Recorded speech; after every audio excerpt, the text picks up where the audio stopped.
ایک اہم press conference کر رہا ہوں اور میں یہ چاہتا ہوں کہ اس کے اوپر ذرا سب جو دیکھ رہے ہیں بڑا ذرا غور سے میری باتیں سنیں.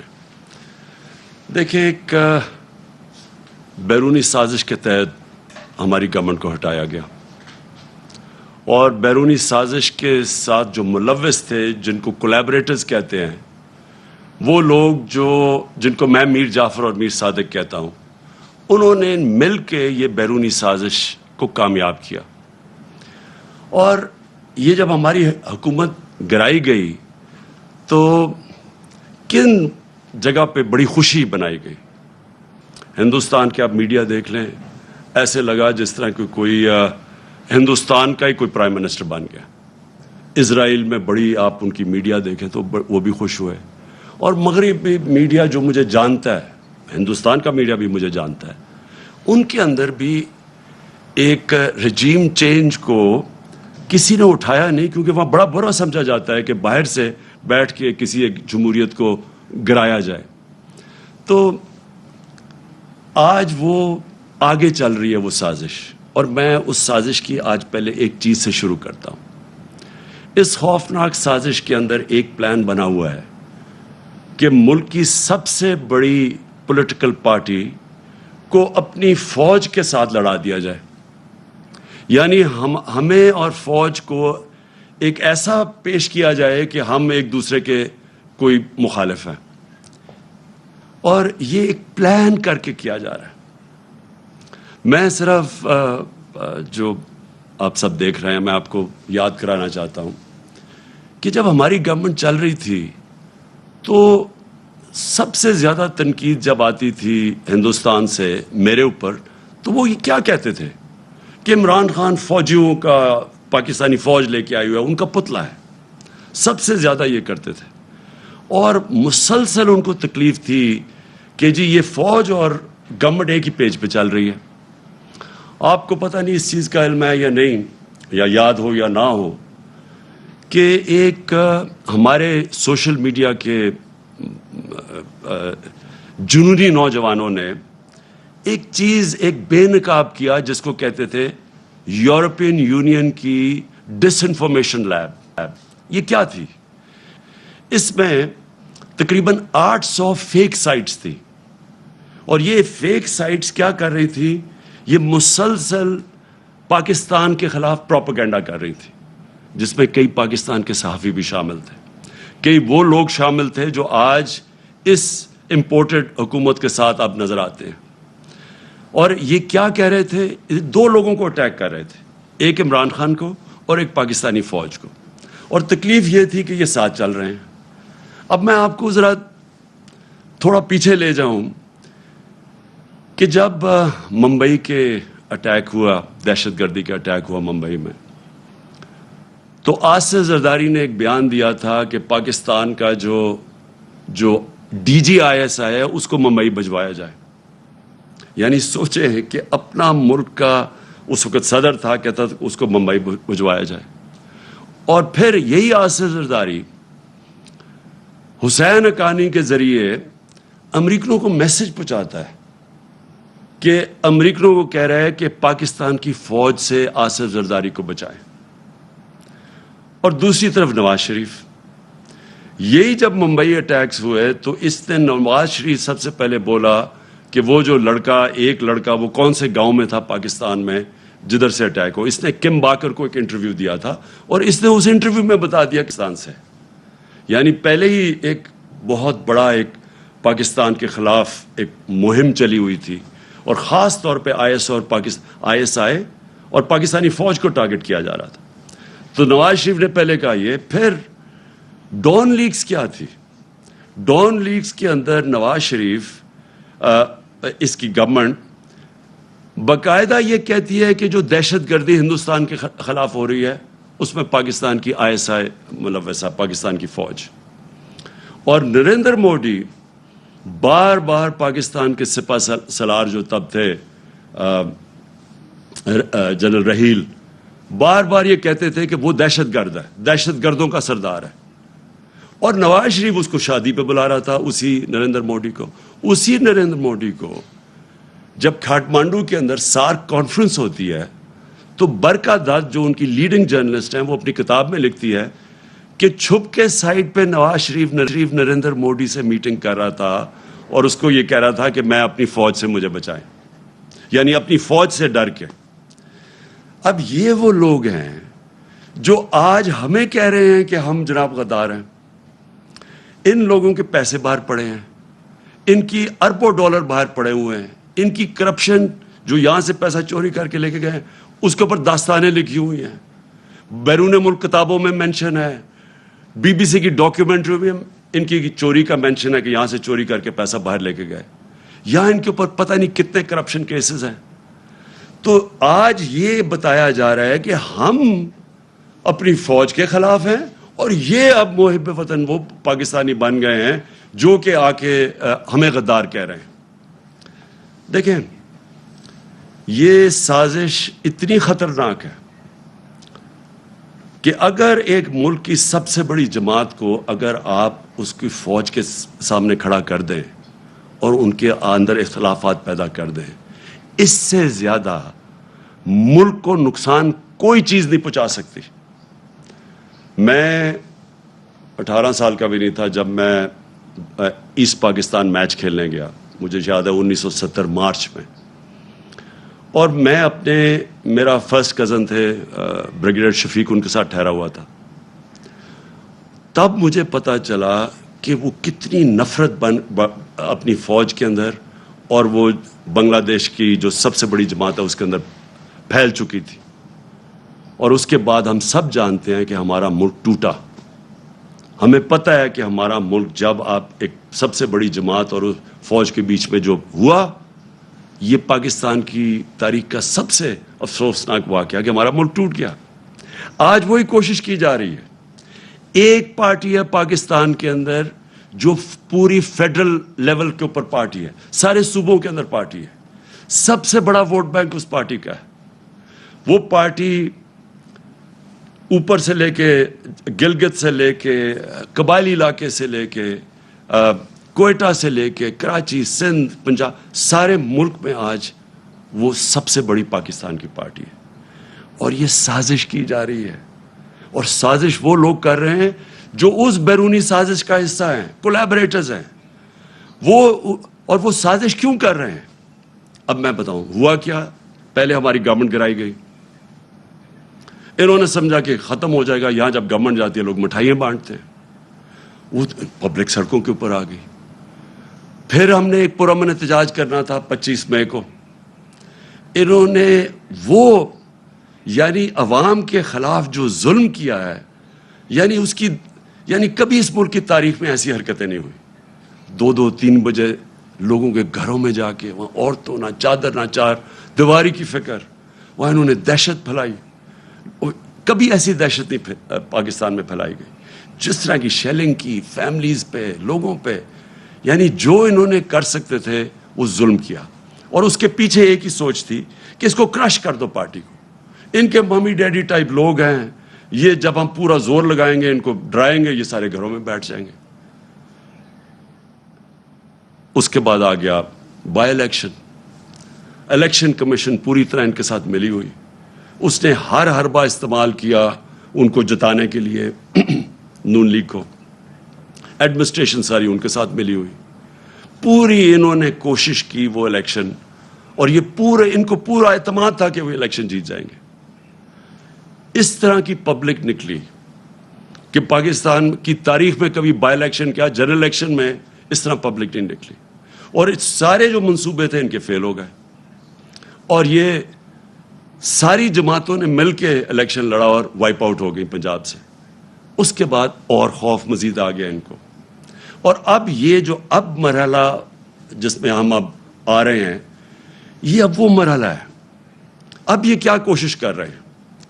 پہلے تو یہ جو سارا پوری کیمپین کی ہوئی ہے کہ کسی طرح ہماری اور فوج کے بیچ میں ہماری لڑائی شروع ہو جائے۔ دوسری چیز کہ انہوں نے اب پورا پلان بنایا ہوا ہے کہ ہمیں پارٹی کو توڑنے کا پلان کا سب سے پہلی چیز آپ کے سامنے آ گیا، الیکشن کمیشن نے جو یہ فورن فنڈنگ کیس ہے، اب فورن فنڈنگ کیس کے اندر کچھ بھی نہیں ہے. یہ صرف یہ کہنے کی کوشش کر رہے ہیں کہ بیرون ملک پاکستانی جب وہ پیسہ بھیجتے ہیں تو وہ فورن فنڈنگ ہے. وہ پارٹی جس کی پاکستان کی تاریخ میں پہلی دفعہ جس نے ایک باقاعدہ پولیٹیکل فنڈ ریزنگ کی ہے, جس کا کوئی اس ملک کے اندر کوئی نہ کبھی کسی نے پہلے کی, اور نہ یہ وہ پارٹیز جن کے سربراہوں کو لوگ کرپٹ سمجھتے ہیں وہ کبھی فنڈ ریزنگ نہیں کر سکتی. تو وہ پارٹی جس نے پولیٹیکل فنڈ ریزنگ کی, جس پارٹی نے باقاعدہ 40,000 ڈونرز کے نام دیے ہوئے 2012 میں, 40,000 لوگ, وہ لوگ خود کال کر کے کہتے ہیں کہ ہاں ہم ڈونر ہیں. ان میں سے کئی لوگوں کو انہوں نے بتا دیا کہ جی کوئی فورن نیشنل وغیرہ, جو ان کو کئی پاکستانیوں کو بنا دیا کہ جی یہ تو غیر ملکی ہیں. وہ پارٹی جس نے فنڈ ریزنگ کی, جس کی ساری آڈٹ رپورٹس ہیں, جس کی ایک ایک چیز ہمارے سامنے ہم نے ان کو الیکشن کمیشن کو دی ہے, اس پارٹی کے اوپر سارا نزلہ گر رہا ہے. اور میں بار بار کہتا جا رہا ہوں کہ ہم 4-5 سال سے کہہ رہے ہیں, بلکہ عدالت بھی کہے ان کو بیٹھی ہے کہ ان پارٹیز کی اکٹھی, اگر آپ نے آڈٹ کرنا ہے فنڈ ریزنگ تو اکٹھی کریں. میں صرف اس لیے کہہ رہا تھا, میں کیوں چاہتا ہوں کہ اکٹھی ہو, کیونکہ مجھے پتا ہے ہم نے کیسا پیسہ اکٹھا کیا ہے. مجھے پتا ہے کہ ہم نے کیونکہ لوگوں نے ہمیں پیسے دیے ہوئے تھے, ہم نے اپنی ساری آڈٹ رپورٹس, پوری ہماری بکس تیار ہیں. مجھے اتنا بھی پتا ہے کہ ان 2 پارٹیز کے پاس کچھ بھی نہیں ہے, نہ ان کے پاس کسی نے ان کو پیسے دیے آج تک, نہ کوئی پیسے دے گا ان کو, نہ ان کے پاس کوئی آڈٹ رپورٹس ہیں, نہ ان کے پاس کوئی بکس ہیں, نہ ان کے پاس کوئی ڈونر بیس ہے. یعنی کدھر سے پیسہ آیا ان کے پاس. یہی الیکشن کمیشن عدالت کے آرڈر کے باوجود انہوں نے صرف تحریک انصاف کو کٹہرے میں کھڑا کیا ہوا, اور اتنی جھوٹی رپورٹ بنائی ہے, ایسی چیزیں اس رپورٹ میں لکھی ہیں جو جس دن میں چیلنج کرتا ہوں, جس دن اس کے اوپر صحیح معنی میں عدالت کے اندر یہ تفتیش ہوگی, میں یہ چیلنج کرتا ہوں کہ پاکستان میں یہ ثابت ہوگا کہ ایک پارٹی نے اس ملک کے اندر صحیح معنی میں پیسے اکٹھے کیے ہیں جو پولیٹیکل فنڈ ریزنگ ہوتی ہے. اور الیکشن کمیشن ان کے ساتھ مل کے کیا کوشش کر رہی ہے, وہ اس پارٹی کو جس نے سارے ایک ریکارڈز کر کے اور ساری پولیٹیکل فنڈ ریزنگ جو ہوتی ہے ساری دنیا میں وہ کی ہے, اس کو کوشش کر رہے ہیں بین کرنے کی. اس سازش کا حصہ, یہ وہی سازش کا حصہ ہے کہ کسی طرح, کیونکہ اب ان کو یہ آپ ہرا نہیں سکتے, الیکشن آئیں گے تو یہ جیت جائے گی, تو اس کو آپ ٹیکنیکلی ناک آؤٹ کرو. تو ایک وہ انہوں نے عارف نقوی کا نام لے لیا. 2012 میں صرف اپنی قوم کو بتانا چاہتا ہوں کہ پاکستان کا جو رائزنگ سٹار تھا, جو اس ملک میں سب سے تیزی سے انٹرنیشنل سین کے اوپر, جو فائنانس کے تیزی سے اوپر جا رہا تھا, اس کا نام عارف نقوی تھا. اس نے کراچی الیکٹرک, ہم نے نہیں اس کو کراچی الیکٹرک کی پرائیویٹائزیشن کی, وہ ان 2 پارٹیز کے دور میں وہ اس کو کراچی الیکٹرک کی اس کو دی گئی تھی پرائیویٹائزیشن میں. اور اس کی بل گیٹس اس کو پیسے اس کو انویسٹ کر رہا ہے اس کے فنڈ کے اندر, وہ پرنس چارلز کی چیریٹی کو پیسے دے رہے ہیں. اور یہ الیکشن کمیشن کہہ رہی ہے ہم 2012 کی بات کریں, کہتی تھی 2018 میں وہ فراڈ اس کے اوپر چارجز لگے. یعنی اس لیول پہ انہوں نے جا کے کوشش کی ہے کہ کسی طرح ہمیں ڈسکریڈٹ کرے, اور میرا نام لے دیا کہ جی اس نے سرٹیفکیٹ دیا ہوا ہے اور وہ اس نے کنسیل کیا اکاؤنٹس. میں آج آپ کو پھر سے کہہ دوں کہ سرٹیفکیٹ دینا ہمیشہ, جب آپ سرٹیفائی کرتے ہیں, وہ ایک پروسیس سے آپ کے پاس پہنچتی ہے. میں بکس نہیں پڑھ کے سرٹیفائی کرتا, وہ پہلے شروع ہوتا ہے نیچے سے, ہماری فائنانس ڈپارٹمنٹ کرتی ہے, وہ پھر بیٹھتی ہے آڈیٹرز کے ساتھ, ان کے ساتھ کتابیں ریکنسائل کرتی ہے, وہ پھر جاتی ہے پارٹی کی مینجمنٹ کمیٹی میں, وہ مینجمنٹ کمیٹی جب کلیئر کرتی ہے تو وہ میرے پاس آتی ہے, تو میں دستخط ان کے کہنے پہ کہتا ہوں to the best of my ability. میں سرٹیفائی, میں نے وہ کتابیں نہیں دیکھی ہوتی, جبکہ میں اپنے جو اثاثے ڈکلیئر کرتا ہوں تو وہ میں ایفیڈیوٹ دیتا ہوں, کیونکہ میں دیکھ کے کرتا ہوں. تو اس کے اوپر یہ کوشش کر رہے ہیں ڈسکوالیفائی کرنے کی. ایک یہ ان کا طریقہ ہے. دوسرا یہ توشہ خانہ کیس ہے. میں پھر اپنی قوم کے سامنے ایک اور چیز کہتا ہوں, ساروں کا جو اس ملک کے پرائم منسٹرز اور پریزیڈنٹ بنے ہیں, جو اس ملک کے اندر بڑے بڑے عہدوں پہ رہے ہیں, سب کو تحفے ملتے ہیں. آرمی چیف کو ملتے ہیں, سب کو ملتے ہیں, ساروں کو انویسٹیگیٹ کریں کہ کیا لیگلی جو بھی انہوں نے کام کیا ہے قانون کے دائرے میں کیا ہے یا کوئی چیز غیر قانونی کی ہے. میں آج پھر آپ کو کہتا ہوں, جس دن یہ ہوگا ساری چیزیں میں نے قانون کے بیچ میں کی ہیں, اور مجھے پتا ہے کہ کن کو انہوں نے قانون کے دائرے میں نہیں رہ کے کی. آصف زرداری نے 3 گاڑیاں لی ہیں وہاں سے توشہ خانہ سے, جو کہ آپ نہیں لے سکتے. مجھے بھی ایک گاڑی ملی تھی, آپ گاڑی توشہ خانہ سے نہیں نکال سکتے. آصف زرداری نے 3 مہنگی گاڑیاں اور نواز شریف نے 1 لی ہے, اور یہ بالکل غیر قانونی ہے. تو میں یہ چاہتا ہوں کہ اس کے اوپر بھی آئے.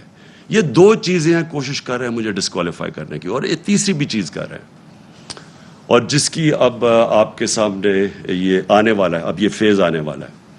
اب ان کی کوشش یہ ہے کہ کسی طرح عمران خان کی کردار کشی کی جائے, کیونکہ ایک طریقہ پارٹی کو ختم کرنے کا یا پارٹی کو ڈسکوالیفائی کرو وہ مشکل ہے, دوسرا ہے کہ عمران خان کے اوپر کردار کشی کرو اور کسی نہ کسی طرح پھنساؤ کسی کیس میں. اور کردار کشی کے لیے ان کو پتہ ہے کہ کون سے میڈیا ہاؤسز ان کے ساتھ پوری طرح تعاون کریں گے, اور ان کو شک تھا, یہ جو ARY کے اوپر انہوں نے ایکشن لیا ہے, مجھے یہ اسی پلان کا حصہ ہے کہ کوئی چینل جو میرا موقف رکھے گی اس کو بند کر دو, یوٹیوبر جو میرا موقف رکھیں گے ان کے منہ بند کر دو, خوف اتنا پھیلا دو کہ کوئی میرا موقف ہی نہ رکھے, اور وہ جو چینلز ہیں جو کہ جن کے اوپر ہمیں پتہ ہے کہ پیسہ چلتا ہے, اور ان کو پوری طرح میری کردار کشی پہ استعمال کیا جائے.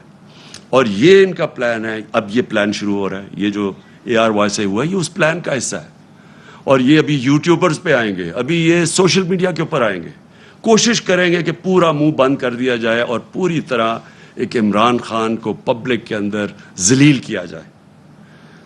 میں پھر اپنی قوم کے سامنے کہتا ہوں کہ دیکھیں, میرا یہ مان ہے کہ عزت صرف اللہ دیتا ہے, اور اللہ کی اجازت کے بغیر کوئی کسی کو ذلیل نہیں کر سکتا. تھوڑی دیر کے لیے آپ سب کو پاگل بنا سکتے ہیں, آج تک کوئی بھی ایسا پیدا نہیں ہوا جو سارا وقت سب کو پاگل بنا لے.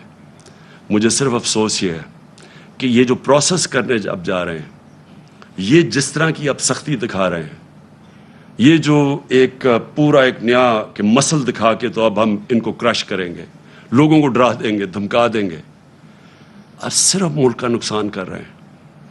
میں اپنی قوم کے سامنے کہہ رہا ہوں کہ یہ جو اب فیز آ رہا ہے ان کا, اس سے ہمارا ملک ڈیمیج ہوگا. ملک کا سوچنا چاہیے.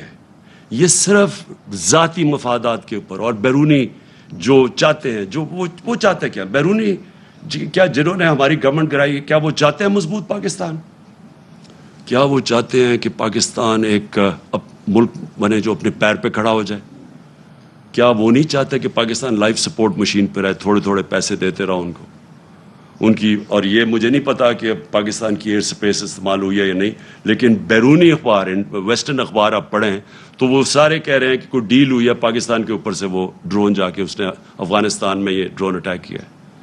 اگر ہم یہ کر رہے ہیں کہ جی تھوڑے سے پیسے مل جائیں گے اسے, میں پھر اپنی قوم کو کہنا چاہتا ہوں, دیکھیں ہم نے 80 کی دہائی میں پوری مدد کی, ٹھیک ہے اس وقت مجاہد تھے ہم, ہمارے ہمسائے ملک پہ کسی کا دوسرے ملک کا قبضہ تھا, لیکن ہم استعمال ہوئے. جیسے ہی وہ وہاں سے قبضہ ہٹا تو ہمارے اوپر سینکشنز لگ گئی تھیں. یہاں 50 لاکھ ریفیوجیز تھے پاکستان میں, یہاں کلیشنکوف اور ڈرگز آ گئی تھیں, یہاں سیکٹیرین گروپس, ملیٹنٹ گروپس آپس میں لڑنا شروع ہو گئے تھے. اس سے پہلے اور پاکستان تھا, افغان جہاد کے بعد پاکستان بدل چکا تھا. پھر ہم نے ان کی مدد کی, اور سب کو پتہ ہے کہ جب وار آن ٹیرر میں دھمکی ملی اور ہم نے ان کی مدد کی, کیا ملا پاکستان کو؟ اس سے $20 ارب ملا. تو جو نقصان پاکستان کا ہوا, جو 80,000 لوگ ہمارے قربان کیے گئے, جو ہمارے فوجیوں نے شہادتیں دیں, تو کس لیے ہم نے کیا؟ ہمیں تب بھی یہی استعمال کیا گیا, دھمکی ملی, ہمارے گھٹنے گوڑوں میں جان ہی نہیں تھی کہ کھڑے ہو کے ہم ایک خوددار قوم کی طرح ان کا فیس کرتے. ہم پھر جھک گئے, اور بڑی بھاری قیمت قوم نے ادا کی اس کی. چھوٹی سے ایلیٹ ہے جن کو وہ جو پیسہ آتا ہے وہ باہر بھجوا دیتے تھے, ان کے بینک اکاؤنٹس بڑھتے رہے, لیکن قوم کو تو نقصان ہوا. ابھی بھی مجھے خطرہ ہے کہ اگر ہم یہ تھوڑے سے ڈالرز کے لیے اس ایجنڈے کا حصہ بھی بن جائے اور وہ اس ایجنڈے سے ہم پھر کسی کانفلکٹ میں پھنس جائیں, کسی قسم کے انتشار میں پھنس جائے ہمارا ملک, تو آخر میں ہمیں ماضی سے پتہ ہے کہ فائدہ تھوڑا ہوتا ہے, نقصان بہت زیادہ ہوتا ہے. اور ابھی بھی میں یہ آج ضرور کہنا چاہتا ہوں کہ یہ جو ہم دیکھ رہے ہیں ٹی ٹی پی کی ایکٹیویٹیز پختونخوا میں, اور ہم دیکھ رہے ہیں انہوں نے ٹارگٹ کر رہے ہیں, میرے کئی تحریک انصاف کے وزیر اور میرے ایم پیز مجھے بتا رہے ہیں کہ ان کو دھمکیاں آ رہی ہیں اب ٹی ٹی پی کی طرف سے. میں اس کے اوپر بھی مجھے حیرت ہے کہ ان دنوں میں تو جب ٹی ٹی پی ایکٹیو تھی تو وہ تو یہ کہتی تھی کہ جو امریکہ کے کولیبریٹرز ہیں ہم ان کے خلاف ہیں, اس لیے ہم اٹیک کر رہے ہیں. تو یہاں تو وہ گورنمنٹ ہے جو ایک آزاد پاکستان چاہتی ہے, تو اس کو کیوں ٹارگٹ کیا جا رہا ہے؟ مجھے اس میں بھی ایک سازش نظر آ رہی ہے. میں سمجھتا ہوں یہ بھی ایک سازش کے تحت گیم چل رہی ہے ہماری پارٹی کو کمزور کرنے کے لیے. اور وہ جو ایک بیرونی سازش وہ چاہتے ہیں کہ کمزور ہماری پارٹی جتنی کمزور ہو اس کے بعد ان کے لیے آسان ہوگا ملک کو کنٹرول کرنا. تو میں اور پھر آتا ہوں شہباز گل کے اوپر. دیکھیں, شہباز گل نے جو کہا اور اگر وہ قانون کے خلاف تھا تو بڑا آسان ہے. اس کا ہمارا آئین ملک کا, ہمارا قانون ایک پروسیجر بتاتا ہے کہ اس کے اوپر چارج لگائیں, اس کو موقع ملے عدالت میں جا کے اپنی صفائی پیش کرنے کا. اور کیا اس نے کس کانٹیکس میں کہا, کیا کہا, اس ہر انسان کو ہر دنیا کی قانون کا نظام اس کو موقع دیتا ہے اپنی صفائی پیش کرنے. لیکن جو یہ ہوا, اس کی گاڑی کو شیشے توڑ دیے, اس کو جس طرح اٹھایا, اس کے ڈرائیور کو مارا گیا, پتہ ہی نہیں کدھر غائب ہو گیا وہ, ہم ڈھونڈتے پھر رہے ہیں, پتہ چلوا رہے ہیں کہ جی وہ کدھر جی گیا. یہ کون سے قانون اور آئین کے مطابق ہوا؟ اور میں اپنی پارٹی کی طرف سے واضح کر دوں, ہمارا کیونکہ پھر سے جینا مرنا اس ملک میں ہے. میرے کوئی بیرونی ملک کے ساتھ سے نہیں پڑے کہ میں جب مشکل پڑے تو باہر بھاگ جاؤں. میں نے تو جینا مرنا یہاں ہے, میرا تو کچھ نہیں باہر. ہماری طرح کے لوگوں کو زیادہ اس ملک کی فکر ہے, اور جس کو اس ملک کی فکر ہے وہ چاہتا ہے کہ اس کی فوج ملک کا ایک مضبوط ادارہ بنے. وہ کبھی نہیں چاہے گا کہ اس کا ملک کا ادارہ کمزور ہو. وہ لوگ جنہوں نے اس ملک سے کیا کیا تھا پہلے, میں یہ چاہتا ہوں کہ آج اب ایک چھوٹا سا کلپ دیکھ لیں. میں صرف چاہتا ہوں, اس سے بہت بڑی سٹیٹمنٹس ہیں ہمارے پاس, لیکن میں میڈیا کے لیے صرف دکھانا چاہتا ہوں کہ صرف یہ کلپ دیکھیں کہ شہباز گل نے کیا کہا, اور یہ دیکھ لیں کہ یہ جو بڑے بڑے نام آج پھر رہے ہیں جو ہمیں کہہ رہے ہیں غدار ہے, انہوں نے کیا کہا اور ان کے اوپر کیا ایکشن لیا گیا. یعنی انہوں نے کیا کہا, کیا ایکشن لیا گیا, اور جو ایکشن لیا گیا شہباز گل کے اوپر, یہ ذرا دیکھیں. جنرل قمر جاوید باجوہ صاحب, آپ نے ہماری اچھی بھلی چلتی حکومت کو رخصت کروایا. ججوں سے زور زبردستی سے فیصلے آپ نے لکھوا کہ ملک توڑنے والے فوجی جرنیل, ان کی لاشوں کو پاکستان کے جھنڈوں میں لپیٹ کر ان کو دفنایا گیا. رکھو کراچی کے بہن بھائیوں, ایک یا دو افراد ادارہ نہیں ہوا کرتے. ایک یا دو افراد اداروں کی بدنامی کا باعث بنا کرتے ہیں, اور جب وہ ادارے کی آڑ لیتے ہیں تو اس میں پھر ادارے کے اوپر ناقابل تلافی نقصان ہوتا ہے.